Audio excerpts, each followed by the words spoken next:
So guys, in this meeting today, I kind of wanted to bring up something new. I kind of just wanted to discuss, this idea that I had. So how many of us have gone through challenging times in our lives?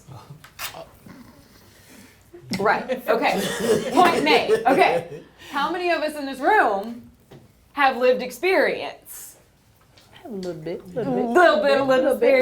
of experience. Okay, so my question is, with us being in this room, and we're the professionals, and we want to build those relationships with the community, how can we do that knowing that we've had a lived experience, knowing that we have challenges, and we're promoting awareness, we're promoting acceptance, but how can we reach our families and the individuals that we serve and really let them know that we are here, that we are totally transparent, that we have gone through life challenges, that we have okay, I'll speak for me, for example. I have a diagnosis. I live with a diagnosis. I have co-occurring diagnosis. I live with bipolar disorder as well as substance use disorder. But a lot of people that come through the door might say, oh man, she's got it all together. She's good. She don't have no, you know what I mean? So how can we reach those families and let them know, hey, we're here for you. We love you. And we are you. Because that's really what we're doing. That's true. Wow. And think about your question, Claire. Like, I really feel like, put me in that situation, what I've been through, things I faced. I think to capture me, it would have to start with someone being transparent, being real.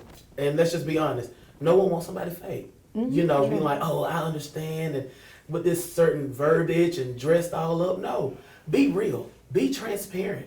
And if you've walked that walk, or if you've been through that season of your life where you really didn't know how to manage your emotions or your anger, or you may suffer from depression, self-esteem, be transparent with me. Let me know. So that will resonate with me, and I can say, you know what, I done made a connection. I'm not in this alone. And I think sometimes we tend to just try to provide the skills without being transparent. If you're going to reach someone, you need to really open up and let them know. Now, everything that you've been through is not called to be stated in every setting. Right. There's portions of your story that reach different individuals. And as professionals, we have to learn to use pieces of our story to reach the individuals that we're serving in that moment. But I think the best way to reach anybody, any child, any adult, any parent, any school staff, wherever they are in the community, is being transparent. If you can be real, they can be receptive. And you know what, Lou, as you were saying, talking about being transparent and sometimes having to put your experiences out there. I do QPR training, which is question, persuade, refer. It's a suicide prevention training that teaches the layperson how to recognize someone who may be suicidal. So I've been doing this training now for several years. And at first I was scared. I would get very emotional because I have lived experience. I have, my oldest brother committed suicide. And so it was very hard for me to teach that class, knowing everything that I went through. Because every time I started teaching it, I was reliving that night that happened. And the blame that I had for myself kept coming back every time I taught that class.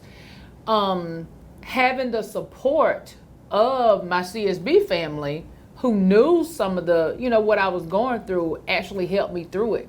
And you're right, being transparent and knowing when to put your experiences in there. Right. I teach the class now. Not every class I go into details about that day.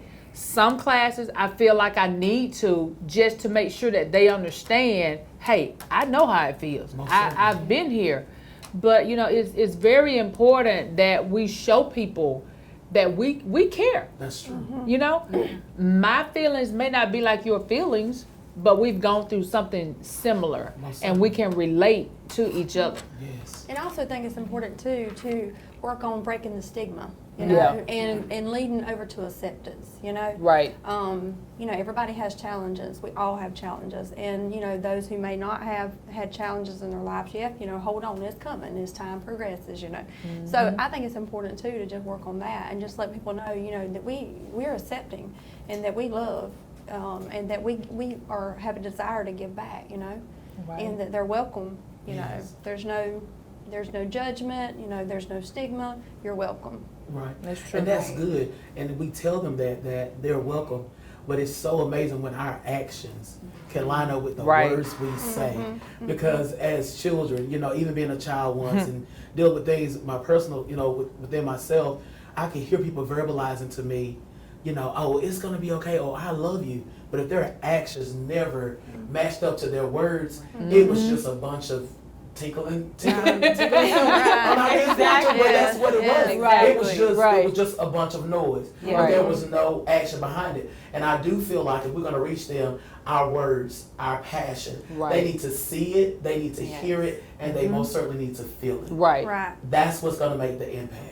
Yeah. I mean, that's just how I feel about And it. acceptance, I mean, really, it's about meeting them where they're at, Most because that's what it took for me, like I came from a substance abuse background primarily, and I was terrified. I couldn't hold my head up high. I couldn't make eye contact with people because I was so ashamed. Wow. And I couldn't find a way out. I wanted to ask for help, but I was terrified because the judgments, the stigma, Wow. the looks, if someone saw my arms, they were going to give me a sideways look, and my mind would just run with that. And so I was always terrified to ask for help because of that judgment. But when people shared with me their lived experience and said, hey, I've been there, or hey, Right. I can relate because I've gone through this, then I became more open to saying, oh, wow, they truly understand. And not only was it that conversation, but it was the follow through that they helped me walk through the journey. Most I was not alone, because at any given moment, I can call anybody in my network and say, I'm struggling, I'm not having a good day, my emotions are flaring, or I'm having really bad flashbacks, and they're there. And even with my CSB family, I have days at work, and I know that I can go and find Lewis's office, and I can sit in there and just be transparent and be wholly myself, and I don't have to hide today. And I think, if we're able to do that, if we're able to provide that safe space, that open arms, open doors, that constant, we're not just going to throw a bunch of resources at you, we're going to walk the journey with you, because it is a journey. The process of healing is a long journey. It's not something that you take a bunch of coping skills and start practicing them and then it just goes away, It's a long process. And I think that's a strong way for us to reach our individuals served and our Yeah. families. That's true. That's true.